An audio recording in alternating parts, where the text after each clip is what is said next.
क्या हुआ कि हम छुड़ानी जाते थे, जहाँ गरीबदास, आदरणीय गरीबदास साहिब जी का जन्म हुआ था, जहाँ परमात्मा कबीर देव जी उनको जंगल में आकर मिले थे।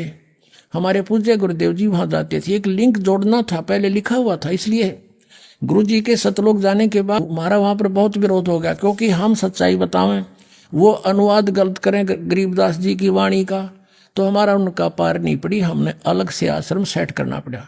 फिर वो इतने विरोधी हो गए कि हमारे साथ हमारी बताने कितनी उन्होंने अफवाहें फैलानी शुरू कर दी, वो गुंडा है, बदमाश है, झूठा है, न्यू है।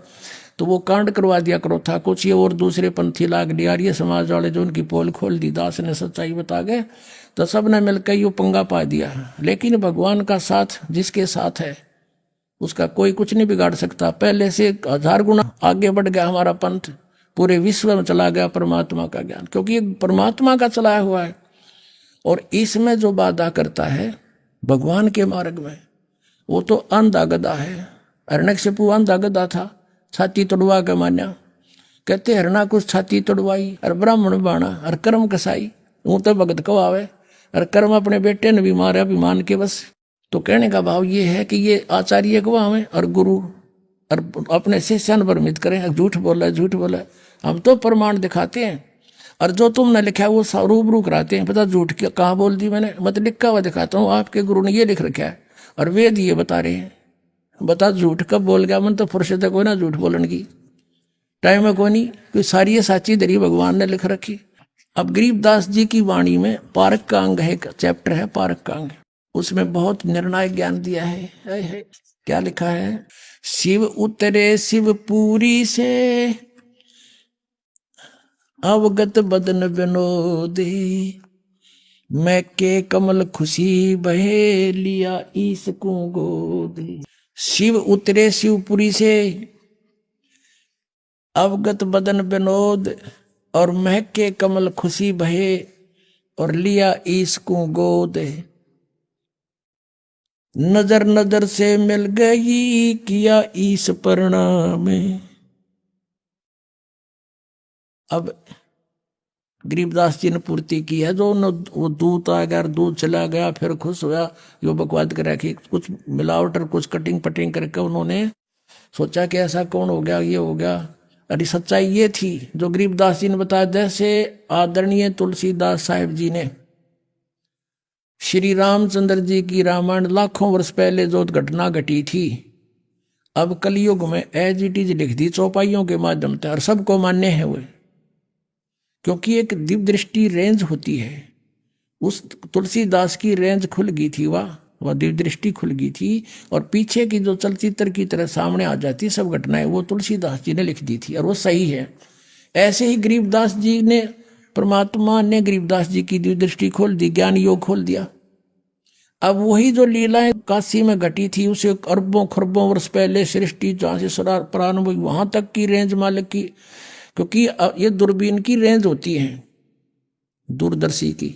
तो परमात्मा जो गरीबदास जी को रेंज दी वह सबसे दूर तक की रेंज की थी। तो गरीबदास जी ने जो भी वार्ता हुई वो चलचित्र की तरह देखकर जब बोली ये वाणी, क्या लिखा है? शिव उतरे शिवपुरी से, अवगत बदन विनोद, मैं के कमल खुशी भये, लिया ईस को गोदे। शिव भगवान ने जो साधु रूप में खड़े थे, बालक रूप परमात्मा को गोद में ले लिया। नजर नजर से मिल गई, किया ईस प्रणाम। जब दोनों शक्तियों की आपस में नजर मिली तो उसने परमात्मा को प्रणाम किया शिव जी ने, और क्या कहा? धन मोमन धन पूरे ना, ये धन काशी निकाम। कि ऐसे महापुरुष आए। अब वो पहचान तो नहीं सके शिव जी कि ये कौन पुरुष है, कौन भगवान है, लेकिन उनकी जो लीला छवि और अंदर की, क्योंकि इनके अंदर दिव्य दृष्टि होती है, ये अवश्य महसूस हो गया कि ये बहुत परम शक्ति परम सिद्ध पुरुष है। इन ब्रह्मा विष्णु महेश से तो बहुत अन्य और भी सिद्ध से अलग अलग वैरायटी की शक्तियां होती हैं, इनसे जो अलग और भी अच्छे संत साधु होते हैं। तो इन्होंने सोचा कि कोई और परम शक्ति है जिसको हम भी नहीं जानते, वहां से कोई अवतार आया है ये। तो इस जान करके उन्होंने भगवान शिव ने भी प्रणाम किया। 7 बार चर्चा करी ये बोले बालक बहने, शिव को कर मस्तक धैर्या ल्या मोमन एक धैनु। अब 7 बार कबीर साहब की बालक रूप में, नवजात शिशु रूप में, और शिव जी भगवान साधु रूप में खड़े, 7 बार बातचीत हुई। और वो खड़ी खड़ा देख रहे दोनों पति पत्नी। वो सोच रहे साधु में इतनी करामात है कि मेरा बेटा बुलवा दिया, अवश्य ये मेरे बच्चे को दूध भी पिलाएगा। फिर शिव ने कहा उस सिर पे हाथ धरकर मोमिन को कि धन भाग है तुम्हारे। मोमिन माने मुसलमान। नीरू को कहा कि जाओ, धन भाग है तुम्हारे घर पे ऐसे बच्चा आया, ये तो परम शक्ति है। और इस काशी का भी धन भाग है जहां पर ऐसे संत प्रगट हुए हैं। 7 बार चर्चा करी बोले बालक बहने, शिव को कर मस्तक धैर्या ल्या मोमन एक धेनु। एक धेनु ल्या धैन। और अनव्यावर को दूहत है दूध दिया तत्काल। कुंवारी को, बिना ब्याई को कुंवारी को दूहत है दूध दिया तत्काल। पीवे बालक ब्रह्म गति ही ता शिव भये दयाल। अब यहां भी स्पष्ट लिख दिया कि कुंवारी गाय का दूध पिया उस बालक ने। और उन परमात्मा की उस सूक्ष्म वेद में लीला में भी लिखा है कि जाके संग बैल नहीं लागा, कि एक गाय ला जिसके संग बैल नहीं लागा, यानी कति अनटच। और वेद बताते हैं, ऋग्वेद मंडल नंबर 9 सूक्त नंबर 1 मंत्र नंबर 8-9 में स्पष्ट किया है कि वो परमात्मा जब आते हैं एक सुंदर रूप धारण करते हैं तेजों में। 3 सतीथि उनका रूप है, उनमें से एक सतीथि जो शिशु रूप में प्रकट होते हैं, उस समय वो बालक रूप में प्रकट परमात्मा की परवरिश की लीला कुंवारी गाय से होती है। आज तक इतिहास सुना दो किसी भी भगवान का ऐसी लीला हुई हो जो वेद में लिख रखा है। जिन्होंने भगवान को देखा उन महापुरुषों ने अपनी एफिडेविट दे रखे हैं। हम सुल्तानी नानक तारे दादू को उपदेश दिया, जात दुलाहा भेद न पाया, ये काशी महे कबीर हुआ। पुणात्माओं, आध्यात्मिक ज्ञान इतना उलझ चुका है कि इसको अब सुलझाना बहुत ही कठिन हो रहा है। ये ऐसा क्यों हो रहा है? हमारे सदग्रंथ क्या बता रहे हैं और हमें ज्ञान क्या मिला? इसका कारण क्या था? इसका कारण है कि ये जिस लोक में हम रह रहे हैं ये काल का लोक है। यहां कोई जीव सुखी नहीं, और ये नहीं चाहता, ये यहाँ का जो स्वामी है ब्रह्म जिसको कहते हैं, सरपुरुष भी कहते हैं, ज्योत स्वरूपी निरंजन भी इसी को कहते हैं,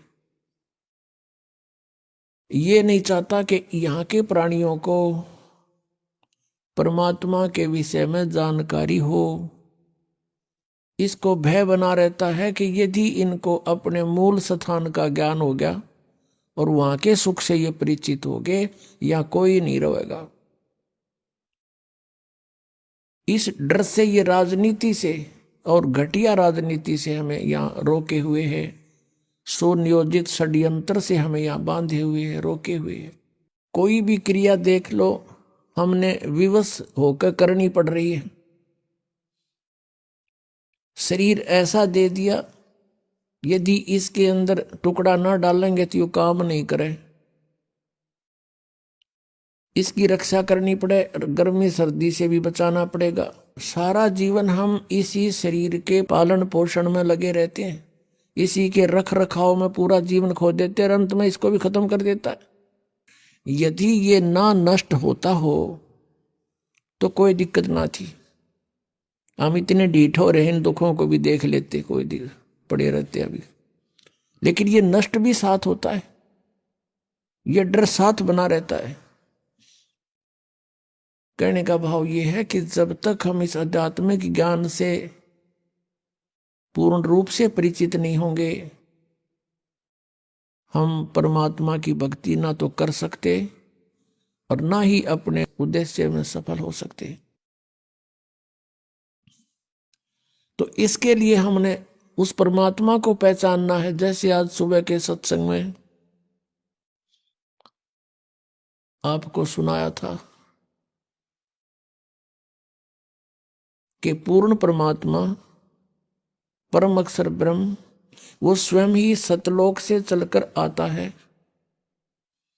और अपनी प्यारी आत्माओं को, अच्छी आत्माओं को मिलते हैं, उनको तत्व ज्ञान से परिचित कराते हैं। परमात्मा ऊपर सतलोक में रहते हैं, तीसरे मुक्ति धाम में विराजमान है। अपनात्मा ये चारों वेद प्रत्येक प्राणी के हृदय में समाये हुए हैं, जो विशेषकर हिंदू समाज से संबंधित है। और सभी ये कहा करते हैं कि वेद तो एक सत्य ज्ञान है, वेदों में जो लिखा वो फाइनल है, सत्य है। इसके साथ साथ पवित्र चारों वेदों के साथ साथ पवित्र श्रीमद् भगवत गीता जी और साथ में पवित्र 18 पुराणों को पवित्र हिंदू समाज एक बहुत आदर की दृष्टि से देखता है और इनको सत्य ज्ञान युक्त मानता है।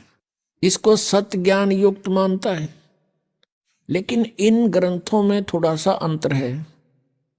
पवित्र चारों वेद और पवित्र श्रीमद् भगवत गीता, ये दोनों का मिलता जुलता ज्ञान है, ये गॉड गिवन है।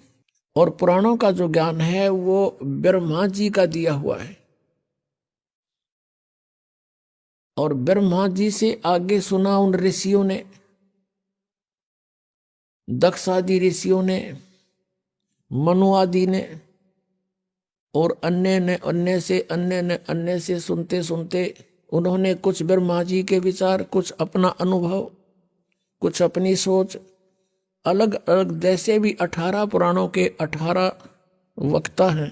18 पुराण इसलिए होगी कि उनके वक्ता भिन्न भिन्न हैं, उन्हीं के नाम से उन्होंने अपने अपने हिसाब से उन 18 पुराण बना दिए। वैसे ही 18 पुराणों का ज्ञान एक ही बोध माना जाता है। तो ये जो ज्ञान है पुराणों का, ये गॉड गिवन नहीं है।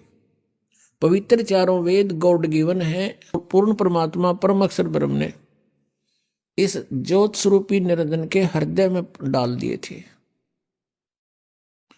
इसके अंतःकरण में डाल दिए और समय निर्धारित कर दिया कि इतने समय के उपरांत ही अपने आप इसके श्वासों से बाहर आएंगे। जैसे परमात्मा की व्यवस्था है, माता को गर्भ रहता है, 9 महीने के बाद ऑटोमेटिकली वो बाहर आ जाता है। इसी प्रकार परमात्मा ने इसमें व्यवस्था की। जब ये पांचों बाहर आ गए, इसने देखा कि इनमें कोई ऐसी जानकारी तो नहीं है मेरी पोल पार्टी जा। किसने? ज्योति निरंजन ने।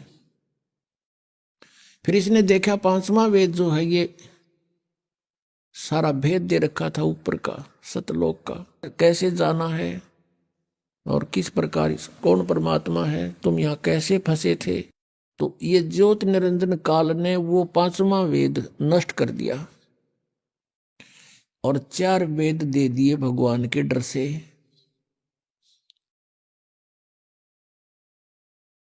इन चारों वेदों में पूर्ण परमात्मा की महिमा है, साथ साथ में इसकी भी महिमा है। ये कितने सतर का भगवान है, इसकी भक्ति से कितना लाभ हो सकता है। फिर इस काल ने ही ब्रह्म ने चारों वेदों को पढ़ा, उस चारों वेदों वाले ज्ञान को श्री कृष्ण जी में प्रवेश करके इसने बोला। इसमें थोड़ा सा इसने एक आध जगह गड़बड़ करने की चेष्टा की है और उसमें कहा कि ये मेरा मत है। यदि इसका मत वेदों से मेल खाता है तो वेद ज्ञान है वो, और इसका मत वेदों से मेल नहीं खाता है तो इसका अपना ही विचार है, वो भी नहीं मानने हमने केवल वेद ज्ञान को मानना है। और 5वां वेद परमेश्वर ने स्वयं आकर के बोला था, उसको मानना है। 18 पुराणों को हमने सहयोगी शास्त्र मान रखा है कि इसमें जो लिखा है इनमें इन ब्रह्मा विष्णु महेश जी की जीवनी है और इन्होंने लिख रखी है, तो इसको हमने इसलिए सत्य मानना है कि इनमें जो लिखा है इनकी सतीथि वह सही लिख रखी है। और जो पुराणों में वेदों के विपरीत ज्ञान है वो मान्य नहीं है। विपरीत कौन सा है? जैसे वे ऑफ वर्शिप। बाकी जो ज्ञान है वो तो वेदों से अलग है ही, वो तो हमने सिर्फ उनकी अपनी जीवनी है, ब्रह्मा जी की क्या स्थिति है, विष्णु जी की क्या स्थिति है, भगवान शंकर की क्या स्थिति है, इस तरह की कहानियां इसमें लिखी हुई, इनकी लीला लिखी है। उसके साथ साथ फिर अपने ऋषियों ने अपना अनुभव लिखा हुआ है। तो उनका अनुभव यदि वेदों के अनुसार नहीं है, वे ऑफ वर्शिप उसकी ऐसी नहीं है, तो नहीं मानेंगे हम। उन्होंने अपनी मर्जी से किसी में कोई मंत्र लिखा है, कोई कुछ लिखा है, वो नहीं मानेंगे, क्योंकि वो उनका अपना सोच है, वेद ज्ञान नहीं है वो। तो इस कारण से वेदों का ज्ञान जो है वो फाइनल है, और पुराणों का ज्ञान भी हम केवल इसलिए मानते हैं कि जो ब्रह्मा विष्णु महेश को अजरो अमर कहा करते, सर्वेश्वर कहते थे, कालज्य और मृत्युंजय कहते थे, और वो यही कहा करते थे कि शिव पुराण में ऐसा लिखा है, विष्णु पुराण में ऐसा लिखा है, और मार्कंडेय पुराण में ऐसा लिखा है, ब्रह्मा पुराण में ऐसा लिखा है। आज हमने उन पुराणों में जो पढ़ा वो ब्रह्मा विष्णु महेश की सतीथि जैसा वो बताते थे उसके विपरीत है, और पुराण वही है। तो हमने पवित्र वेदों में ये जानना है कि उन वेदों में क्या लिखा है, क्योंकि वेद परमात्मा की ही महिमा से परिपूर्ण है, और उन वेदों ने हमें क्या बताने की चेष्टा की है। हमने उन पवित्र सदग्रंथों से ये जानना है कि भगवान कैसा है और कौन है, कहाँ रहता है, उसको कैसे पाया जाता है, हम यहाँ किस लिए दुखी हो रहे हैं, हम यहाँ क्यों भटक रहे हैं। ऋषि महर्षि भी चले गए यहाँ जख मार के, उनको भी रास्ता नहीं मिला, ये कारण क्या है। परमात्मा ने कहा कि नौ मन सूत उलझिया, ये ऋषि रहे जखमार, और सतगुरु ऐसा सुलझा दे, उड़ जैना दूजी बार। परमेश्वर ने कहा कबीर साहब ने कि ये नौ मन सूत उलझा दिया इन अज्ञानियों ने, और साथ में इस काल ने, ब्रह्म ने। पुण्यात्माओं, परमात्मा कपड़ा बुनते थे, जुलाहा थे, जुलाहे की भूमिका कर रहे थे, और 1 किलो सूत, शेर कहा करते पहले, एक शेर 1 किलोग्राम सूत यदि उलझ जा सारा दिन ना सुलझाए, क्योंकि जब उसने टूट गया तो गांठ पड़ेगी, गांठ पड़गी तो कपड़ा साफ बना नहीं, और कपड़ा सही नहीं बना तो बुनाई मिले नहीं, जुलाहे को फेंक देंगे ठाका कि इसमें 20 गांठ लगा दी तूने। तो परमात्मा कहते हैं कि एक शेर 1 किलोग्राम सूत को सुलझाने में सारा दिन लगाना पड़ता है। तो ऐसे ये आध्यात्मिक ज्ञान रूपी सूत 9 मन उलझा दिया इन्होंने। कोई कुछ ज्ञान बताता है, कोई कुछ साधना बताता है, जैसे श्रीमद् भगवत गीता अध्याय नंबर 4 के और श्लोक नंबर 25 से लेकर 31 तक यही बताने की चेष्टा की गई है कि कोई ऐसी साधना करता है, कोई ऐसी साधना करता है, कोई ऊपर को पैर करके योगासन करता है, कोई देवताओं की पूजा करता है, और कोई स्वाध्याय करता है, कोई तीक्ष्ण अहिंसावादी व्रत रखता है, जैसे मुंह पर पट्टी बांध के नंगे पैरों घूमना। और ये सभी अपनी अपनी साधनाओं को पाप ना जानते हैं। फिर तुरंत कहा है चौथे अध्याय के 32वें श्लोक में कि इस प्रकार की बहुत विस्तार के साथ यज्ञ यानी धार्मिक अनुष्ठानों की जानकारी सच्चिदानंद घन ब्रह्म की वाणी में, उस परम अक्षर ब्रह्म ने जो स्वयं आकर के अपने मुख से जो वाणी बोली है, वो 5वां वेद है। जिस वेद को काल भगवान ने नष्ट कर दिया था, उसकी पूर्ति करने के लिए स्वयं परमेश्वर ने आना पड़ा, और उस ज्ञान को ऐसे तरीके से बोल के लिखवा दिया कि ये विद्वान पुरुष जो एजुकेटेड मानते थे, संस्कृत के ज्ञाता, वो नो सोचे ये तो ऊट पटांग बकवाद कर रखी है, इसमें कुछ को नहीं तो इसने भी नाश करा देते है। तो परमात्मा ने ऐसे गुप्त ढंग से, ऐसी वाणी से, सिंपल सी, ऐसे लोकल सी भाषा बोल कर पूरा माल भर दिया, उसमें पूरा ज्ञान ठोक दिया। और फिर अपने प्यारी आत्मा से बता दिया कि अभी इसको डिस्क्लोज ना करना।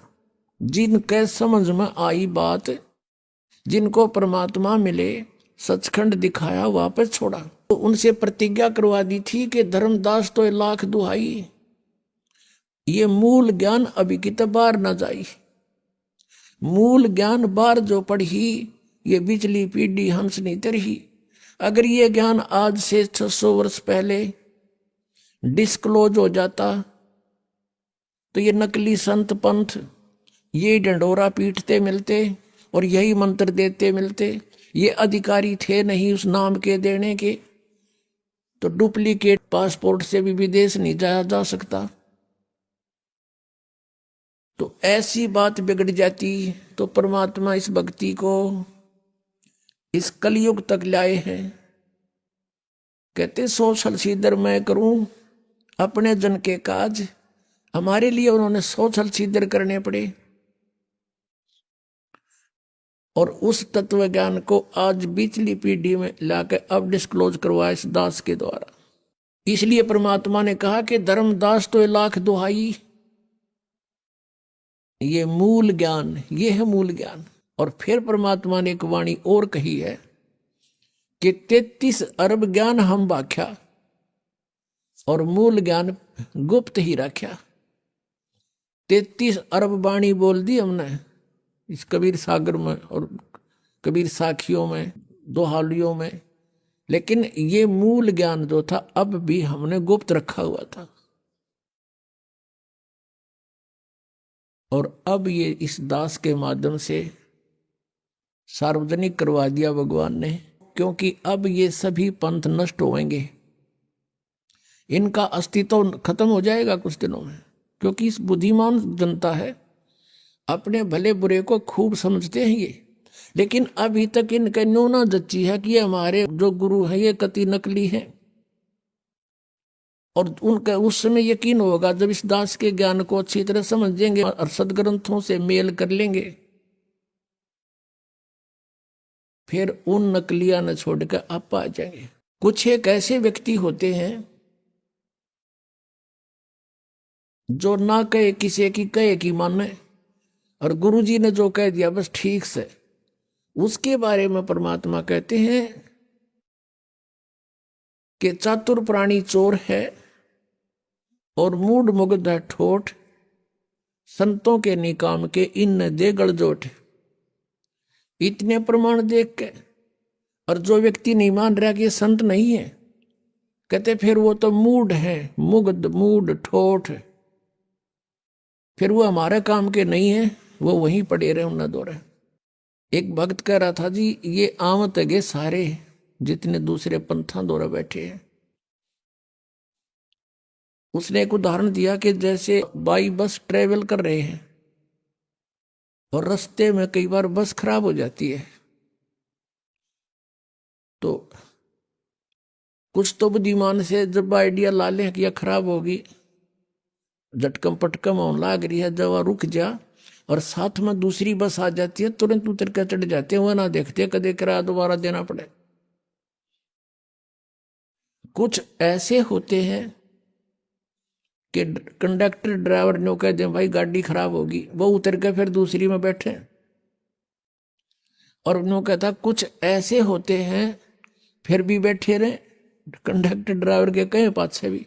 वह जब उतरेंगे, जब कंडक्टर ड्राइवर भी दूसरी बस में चढ़ लेंगे, वो जब उतरा करेंगे क्या सचमुच ये भी नारा इब्त है। तो कुछ ऐसे हैं जब इनके गुरुजी आते यहाँ तो पलायन कर जाएंगे, क्योंकि जनता इनको जीण नहीं देगी, यहाँ पर इनका अनमोल जीवन बर्बाद कर रखा। अभी आपने सुने संत रामपाल जी महाराज के मंगल प्रवचन। आइए अब सुनते हैं संत रामपाल जी महाराज जी से नाम दीक्षा लेकर सतभक्ति करके अद्भुत लाभ प्राप्त करने वाले अनुयायियों के विचार। दर्शकों, यदि आप पितृ पूजा करते हैं तो आज इन्हें सुनने के बाद शायद आप पितृ पूजा करने से पहले 100 बार जरूर सोचेंगे, क्योंकि उड़ीसा के सुंदरगढ़ जिले में रहने वाले सनातन जी ने भी पूरी जिंदगी पितृ पूजा की और पितृ पूजा करते करते भी इन्हें व इनके परिवार को भूत प्रेत की बाधा सता रही थी। आखिर क्यों सनातन जी ने हिंदू धर्म में प्रचलित पितृ पूजा को त्याग कर संत रामपाल जी महाराज से नाम दीक्षा ली? आइए जानते हैं सनातन जी की कहानी, उन्हीं की जुबानी। नमस्कार सर। नमस्कार जी। सर, क्या नाम है आपका? मेरा नाम सनातन दास है। सनातन जी, आप कहाँ से हैं? मैं उड़ीसा के सुंदरगढ़ डिस्ट्रिक्ट से हूँ। संत रामपाल जी महाराज से नाम दीक्षा आपने कब ली? मैंने संत रामपाल जी महाराज से 18 जुलाई 2013 को नाम लिया। संत रामपाल जी महाराज से नाम दीक्षा लेने से पहले आप क्या भक्ति साधनाएं करते थे? संत रामपाल जी महाराज से नाम दीक्षा लेने के पहले हमारे घर में मतलब ज़्यादा पितृ पूजा करते थे और ऐसे किसी देवी देवता को नहीं मानते थे, तो सिर्फ पितृ पूजा ही करते थे। लेकिन घर में बहुत मतलब भूत प्रेत की बाधा सबको थी और हमारे पापा भी मतलब झाड़ फूँक वगैरह करते थे। माता को भी मतलब माँ की मतलब मंगला माँ जैसे हम लोग इधर उड़ीसा में बोलते हैं, वो माता उनको लगती थी और वो जब माता उनको ऊपर आते थे तो सारी बात बताते थे, मतलब जैसा भी मतलब उनके ऊपर माता जी का मतलब सवार आता था। तो यही सब पूजा से हम लोग अवगत थे। मैं जगन्नाथ मंदिर गया हुआ हूँ, लेकिन जो हमारे घर में जो पूजा पितृ पूजा को ही ज़्यादा श्रेष्ठ मानते थे और उसी का पूजा हम करते थे। तो फिर आप संत रामपाल जी महाराज की शरण में कैसे आए? ऐसा हुआ कि हमारी माता जी थी, 90 वर्ष की थी और वो हमारे घर से मतलब सीढ़ी है, 2-4 सीढ़ी है, जो वहाँ से उतरते समय मतलब वो गिर गई। गिरने के बाद मतलब उसकी जांघ की हड्डी टूट गई और उनका ऑपरेशन कराना पड़ा। तो जब ऑपरेशन हो जाने के बाद फिर वो चल फिर नहीं पाई, क्योंकि उनकी उम्र बहुत हो चुकी थी, 90 वर्ष की। तो बेड के ऊपर ही मतलब पैखाना पेशाब सारे करते थे, खाती पीती भी थी, उसी बेड पर ही उनको नहलाना वलाना पड़ता था। तो जब ऐसी अवस्था आ गई तो फिर घर में हमारे मतलब उनको सेवा करने के लिए मतलब दिक्कत आ गई और इस वजह से हम पूरा मतलब टेंशन में आ गए थे और बहुत ही मतलब ऐसा हो गया था कि मतलब हमेशा मतलब घर में लड़ाई झगड़ा मतलब हम और हमारे अंदर मतलब गुस्सा हमेशा हो जाता था, मतलब छोटी छोटी बात को लेकर, माँ को लेकर भी टेंशन। तो इस तरह से मतलब हमारे अंदर भी मतलब बहुत बीमारी मतलब टेंशन की वजह से आ गई थी, सर दर्द रहना और इस वजह से। तो ऐसा हुआ कि मतलब जब मैं घर में इस तरह की परेशानी आने लगी तो फिर हमारा मतलब झुकाव मतलब अध्यात्म की ओर चला और मैं संत निरंकारी मिशन में एक मतलब साधक के जरिए मतलब वहाँ तक पहुँचा। तो वहाँ पर ही मतलब सेवा से मतलब हमको थोड़ा प्रेरणा मिली और माँ की सेवा मैं अपने हाथ से करने लगी। सुबह जल्दी उठता था, ड्यूटी से पहले मैं उनकी सेवा जितने भी मतलब करना पड़ता था करके मैं घर ड्यूटी में जाता था और इस तरह फिर आने के बाद फिर मैं करता था। तो ऐसे ही करते करते मैं परमात्मा की ओर बढ़ने लगा, मतलब सिर्फ माँ को लेकर कि मैं इनकी सेवा कैसे करूं और मैं कैसे मतलब क्या कि मैं बहुत प्यार करता था उनसे। तो ऐसे ही हुआ, मतलब जब भी मुझे समय मिलता था तो घर पर रहते हुए मैं टीवी देखता था और आध्यात्मिक चैनल देखता था, भजन सुनता था और प्रवचन वगैरह सुनता था। तो चैनल लगाते लगाते संत रामपाल जी महाराज का सत्संग चैनल में आ गया। तो जिस दिन मैं चैनल देख रहा था उसी दिन मतलब वो गीता खोलकर मतलब दिखला रहे थे। तो मैं थोड़ा सा प्रभावित तो हुआ, लेकिन मैं उनकी वेशभूषा से मतलब थोड़ा मतलब मुझे अच्छा भी नहीं लगा, क्योंकि मतलब वो मुझे उस तरह से मतलब जो हमारे मतलब भावना जैसी बननी चाहिए थी, जैसे साधु वो होते हैं जो प्रवचन देते हैं, उस तरह मेरे मन को नहीं भाया। तो फिर बाद में क्या, मैं गीता को देखा कि मतलब वो प्रमाण देकर बता रहे थे, तो थोड़ा थोड़ा रुचि बढ़ने लगी और मैं ऐसा हुआ कि मैं प्रतिदिन मतलब चैनल उसी समय पर देखने चालू कर दिया। और जब यही हुआ कि मैं जब निरंकारी मिशन में मतलब 1 साल ही हुआ था, सिर्फ माँ की वजह से, सेवा करने की वजह से, तो सेवा से तो प्रेरणा हुई, लेकिन मैं जब संत रामपाल जी महाराज का जब ज्ञान सुना तो मैं सीधा मतलब इनकी ओर मतलब आकर्षित हुआ और मैं वो मतलब 15 दिन के अंदर ही मैं प्रस्थान किया और वहाँ जाकर 18 जुलाई 2013 को नाम दीक्षा ली संत रामपाल जी महाराज से। संत रामपाल जी महाराज से नाम दीक्षा लेने के बाद आपको क्या लाभ मिले? संत रामपाल जी महाराज से नाम दीक्षा लेने के बाद सबसे पहले तो मुझे अध्यात्म में मतलब परमात्मा की प्राप्ति हुई, सच्चा भगवान, सच्चा सद्गुरु और सच्चा नाम प्राप्त हुआ। दूसरा क्या है, हमारे मतलब मानसिक रोग जैसे मतलब हमारे आर्थिक स्थिति को लेकर मानसिक तनाव भी हमारे बहुत थे। मतलब बहुत कम सैलरी में प्राइवेट जॉब करता था टेक्निकल लाइन में, तो बहुत कम ही मतलब बहुत मेहनत करनी पड़ती थी और सैलरी बहुत कम मिलती थी। जैसे हमारा घर का गुजारा नहीं होता था, हमारे छोटे छोटे बच्चे सब पढ़ते लिखते थे माँ को लेकर और उनको ऑपरेशन वगैरह जो भी है हमारे मतलब घर में हम भाड़ा मतलब रेंट में रहते थे, तो ये सब वजह से मैं उतना बेयर नहीं कर पाता था और ये सब परेशानी को लेकर मतलब मानसिक तनाव भी था, आर्थिक तो थी और ये हमारे मतलब शारीरिक प्रॉब्लम भी थी। शारीरिक प्रॉब्लम ये थी कि मैं जो भी साधु संत हमारे द्वार पर आते थे तो हम लोग मतलब उनसे खाली मतलब ये जानना चाहते थे कि हमारे मतलब भाग्य में क्या लिखा हुआ है। हाथ दिखाने की चाह थी। वो हमारे जो पत्नी थी वो भी मतलब कोई भी साधु संत आते थे तो उनको हाथ दिखाते थे, तो सभी ने मतलब प्राय सभी ने ये बताते थे कि आपकी पति की मतलब आयु 50 से 52 वर्ष की है और इसके बाद उनकी मृत्यु हो जाएगी। उसके बाद मतलब आप भी 3-4 साल तक मतलब आपकी भी मृत्यु हो जाएगी उनके मरने के बाद, और वो 3-4 साल मतलब आपको बहुत ही कष्ट होगा। तो इस तरह से मतलब 50 और 52 के बीच का मतलब मैं खाली समय मतलब मैं ये करने लगा। तो ठीक हमारी जो माँ की मतलब जो एक्सीडेंट हुई थी मतलब गिर कर मतलब पाँव की, तो वो ठीक समय था मतलब हमारा मतलब 48 ईयर्स में हमारा चल रहा था और 2 साल के बाद हमारी माता स्वर्गवास हो गई। उसके बाद हमारा शारीरिक मतलब जो मतलब